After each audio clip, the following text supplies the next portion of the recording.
Hello, my name is Nate Lokenvitz, and I chose to do a presentation about men's lacrosse.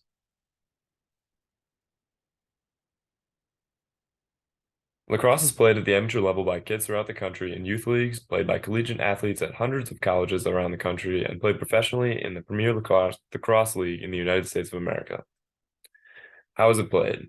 Lacrosse is a contact game played by 10 players, a goalkeeper, 3 defensemen, and 3 midfielders, and 3 attackmen.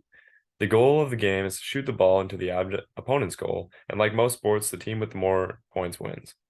There are lots of rules that dictate how you can make contact and where on the opponent's body you can make contact with your stick. The game is played on a field that's typically 110 yards long and 60 yards wide. There are 4 quarters in a game, with each quarter lasting 15 minutes. Matches begin with a face-off like in hockey, as shown in this picture, and occur after each goal is scored and at the beginning of each quarter. There are 2 major governing bodies of the sport.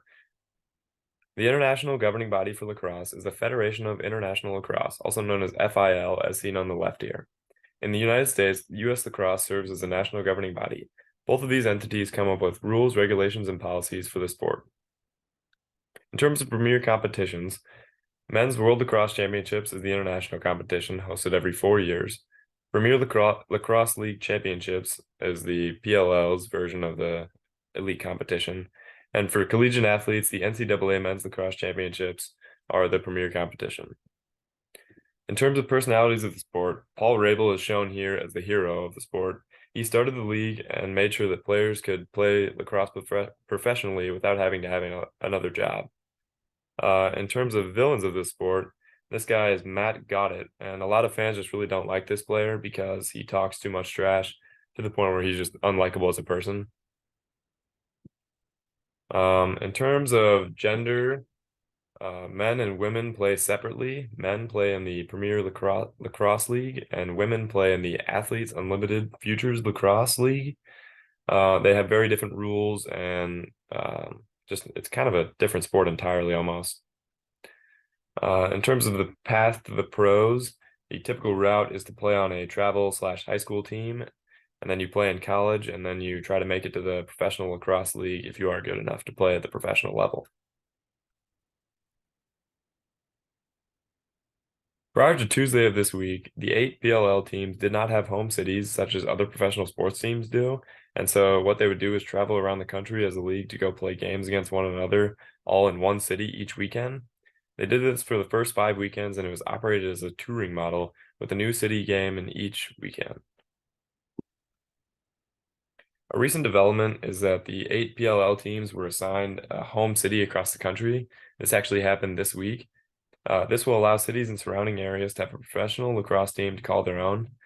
Looking through the access and commercialism lens, the move will allow for more fans to attend games in cities that are close to them. It will also allow the teams to generate more individual revenue as they can host more people at each contest with added stadium food, merch, and more. An issue with this new setup that many people are upset about is that the PLL left out some major regions of the country when assigning home cities. They have 5 teams along the East Coast, which is where lacrosse is the most popular, a team in Denver, and 2 teams out west. People from the Midwest are the ones that are upset by this action, as they really don't have a local team anywhere near them, and the Midwest is one of the largest growing regions of the sport. If you want to watch the sport but can't make it to a game in person, you can watch every game on ESPN Plus.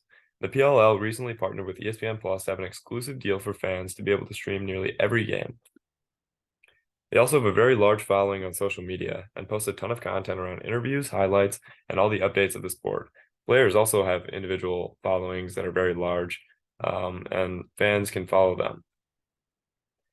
If you can make it to one of the 8 cities and want to watch in person, they typically play in a variety of stadiums, but a lot of them are either collegiate football stadiums or professional/collegiate soccer stadiums.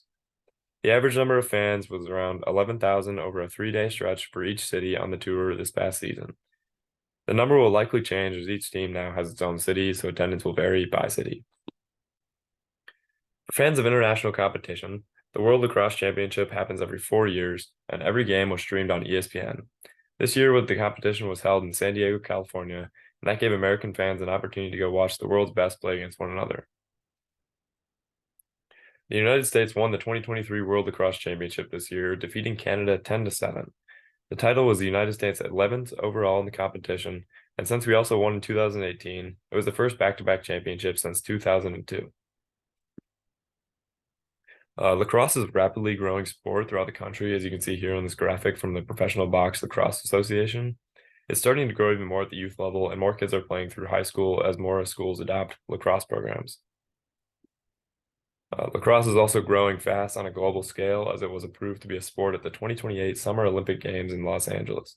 USA Lacrosse CEO Mark Riccio says that Olympic sports typically experience a 15 to 25% surge in interest, and that the games act as a catalyst that draw people into the sport. They plan to use this as a way to keep growing the sport of lacrosse on a global scale. Thank you.